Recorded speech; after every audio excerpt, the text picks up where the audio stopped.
안녕하세요. 해피프리덤입니다. 지난 시간에 이어서 미추홀구로 넘어가 볼게요.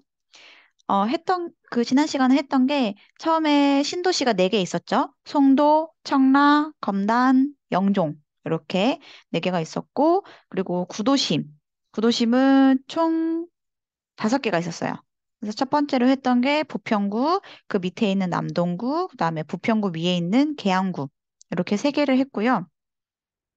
그다음에 이제 남은 게 미추홀구와 동구 이렇게 2개가 남아 있습니다. 그래서 먼저 미추홀구부터 알아볼게요. 미추홀구는 여기가 원래 남구였다고 해요. 인천에. 그래서 남구였는데 거기서 이제 떨어져 나와서 이름을 이제 미추홀구로 바꾼 건데요.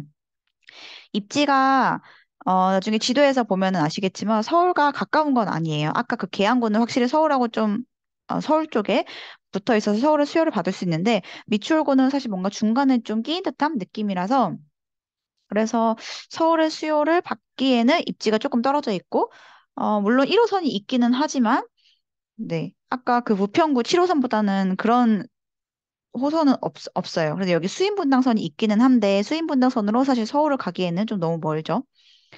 네. 그리고 미추홀구 구도심답게 부평구처럼 재개발이 많아요.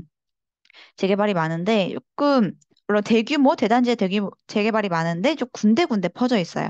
그래서 아까 부평구처럼 좀 이렇게 한 곳에 모여 있지는 않아가지고 그러면 조금 더 좋기는 한데 네 군데군데 펼쳐져 있고요.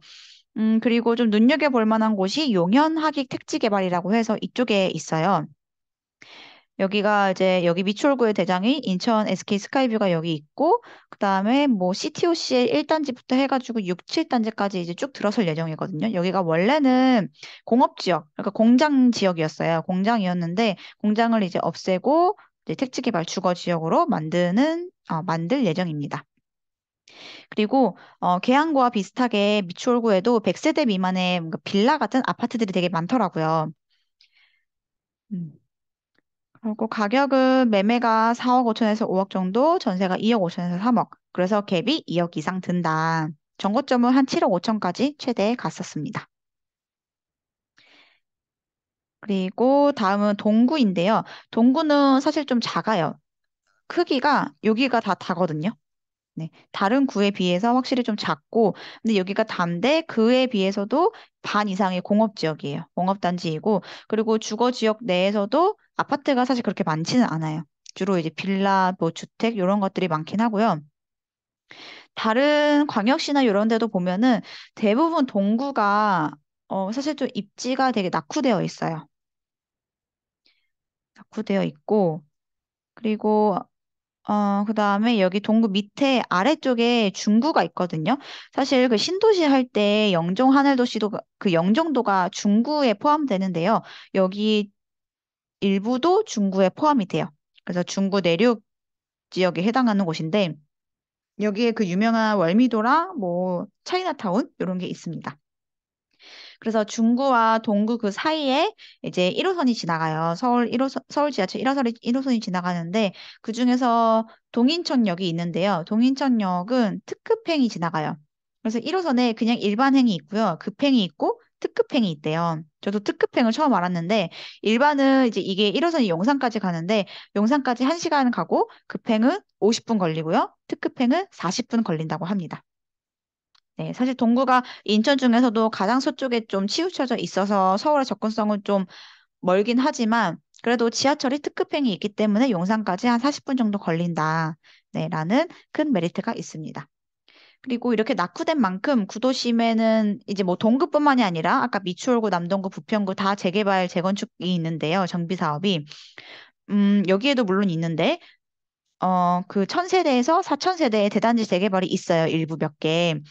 그래서 근데 미추홀구도 그렇고 동구도 그렇고 보면은 그뭐 이편한 세상 이런 브랜드 아파트인데 그 네이버 부동산에 보면은 민간 임대라고 가로치고 적혀 있는 단지들이 몇 개 보일 거예요. 그래서 동구에도 이 공공지원 민간 임대라는 게 많더라고요. 예전에 뉴스테이라고 불렸던 건데, 네, 그래서 이게 그 일부는 조합원 매물로 해서 그거는 일반 매매로서 가능하고요. 그리고 나머지는 임대로 네, 임대 아파트입니다. 그래서 아무래도 얘가 물론 이제 일반 매매가 되는 매물이 있기는 하지만 임대 아파트라는 인식이 좀 강해가지고 시세가 원래 임대 아파트가 아니었다면 더 치고 나갔을 아이인데 조금 시세가 좀 낮게 형성이 되더라고요. 네. 그래서 동구에 이제 재개발 중 하나가 송림 1, 2동 재개발인데 거기도 원래 이렇게 뉴스테이 그 민간 임대로 지원하려고 했다가 일반 재개발로 전환되었다고 합니다. 그래서 지금 사업 시행 인가를 마쳤고 관리 처분 인가 단계를 준비 중인 것 같아요.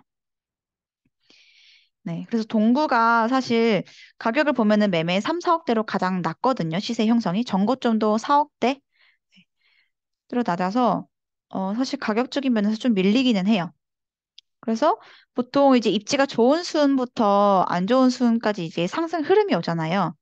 즉, 이거를 좀 거꾸로 해석을 해보면은 동구가 올랐을 때는 이미 상승 흐름의 끝이다. 즉, 그때 팔면 된다.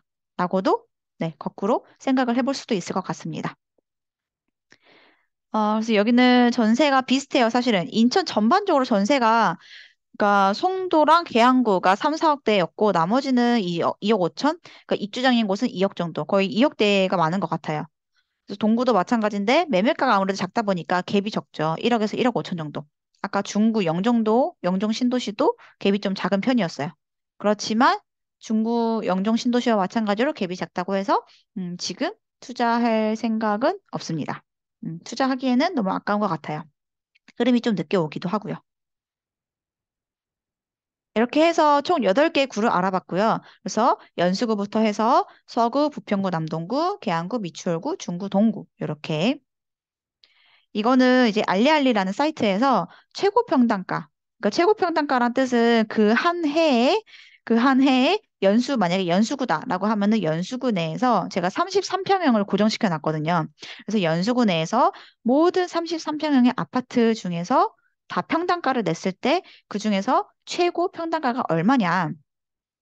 그거를 매해마다 이제 체크를 하고, 그거를 이제 비율로 표시를 한 거예요. 연수구 송도가 대장이니까 그거를 100% 기준으로 해서 각 비율로 표시한 건데, 그랬을 때, 2011년부터 해서 올해까지 한 12년 정도? 네, 평균을 내었을 때, 연수구와 서구의 차이가 꽤 나죠. 대략 약 20% 정도 차이가 많이 나는데요. 대구 수성구랑 달서구도 거의 30% 이상 차이가 많이 나요. 거기는 이제 물론 학군 때문이긴 하지만 어쨌든 그것처럼 송도도 다른 구와 되게 차이가 많이 나더라. 어, 그래서 그 인천에서 송도가 되게 독보적이더라. 라는 거를 알 수가 있을 것 같습니다. 네, 그리고 이거는 마지막 장인데요.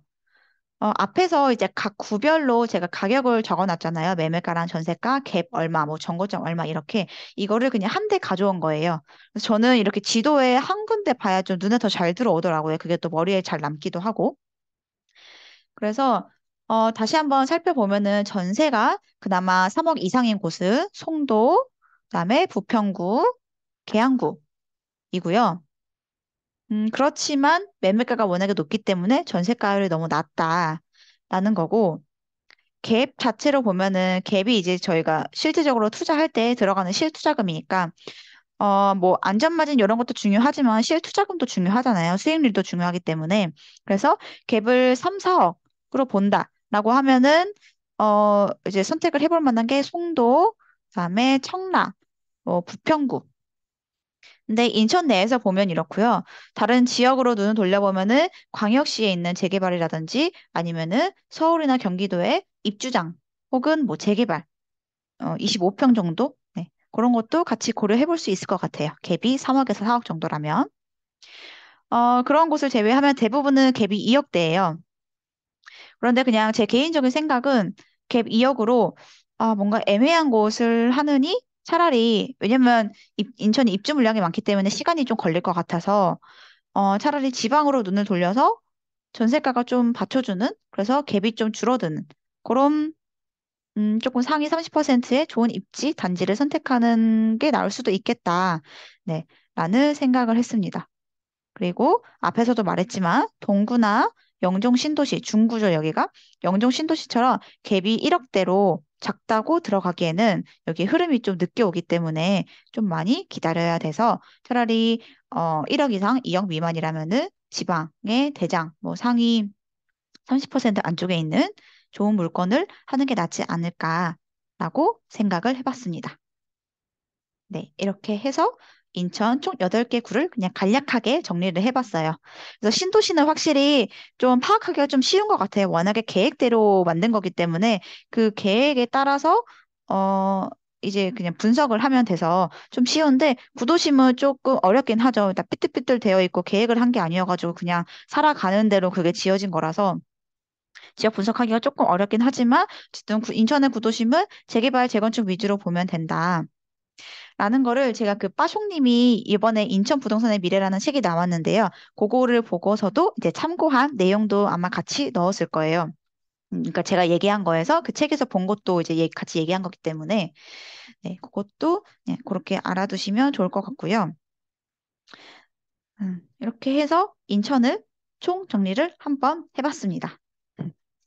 인천을 근데 아마 갔다 오지 않았으면은 좀 잘 들어오지 않을 수도 있어요. 근데 만약에 혹시나 뭐 길 가다가 뭐 어떤 단지라도 봤던지 아니면은 한 번이라도 그냥 가봤던 적이 있던지 뭐 친구 집이라든지 아니면은 놀러 갔던지 이런 적이 있으면은 그래도 조금은 눈에 들어오지 않을까 싶습니다. 만약에 안 가보셨다면 물론 지방에 계신 분들은 조금 멀긴 하지만 뭐 요 근처에 수도권 계신 분이시라면은 지금 이제 지금 많이 인천이 하락을 하고 있지만 대구보다도 더 하락한다고 하더라고요. 하락하고는 있지만 언제까지 하락할 수는 없잖아요. 근데 그게 언제 상승할지도 모르죠. 계속 그 모니터링을 하지 않는 한. 근데 그 기회를 포착하기 위해서는 미리 조금 공부를 해야 된다고 생각을 해서 저도 인천을 이렇게 다녀온 거고 이렇게 했다고 해서 인천을 다 안다고는 생각하지 않아요. 제가 조금 그렇게 자세히 알아보진 않았고, 어쨌든 제 목적은 전반적인 거를 뭔가 좀 빨리 어떤 시세가 얼마고 전반적인 그 각 구에 어떤 포인트들을 봐야 되는지 이런 거를 좀 빨리 캐치하고 싶어서 그냥 하루에 한 구를 그냥 포인트만 보고 온 거기 때문에 네, 인천을 정말 자세히 더 뜯어보지는 않아서 조금 더 시간이 걸리겠지만 그거는 그래도 이렇게라도 좀 인천을 좀 정리하는 시간을 가져서 이렇게 영상도 좀 찍고 글로도 좀 정리해서 나중에 제가 봤을 때도 저도 이제 까먹을 거 아니에요. 또 기억력이 또 그렇게 좋지 않기 때문에 다른 도시를 또 임장하다 보면은 인천의 시세나 이런 것도 다 까먹을 수 있어서 그냥 저를 위한 거기도 하고 혹시나 또 도움이 될 만한 분들이 계실까 해서 네, 이렇게 영상도 찍어보고 글로도 한번 써봤으니까요. 한번 관심 있으신 분들은 글로도 보면은 좋을 것 같고 네, 제 영상이 조금 도움이 됐으면 좋겠습니다. 오늘도 영상 끝까지 봐주셔서 감사합니다. 다음에는 또 다른 지역으로 찾아뵐게요. 감사합니다.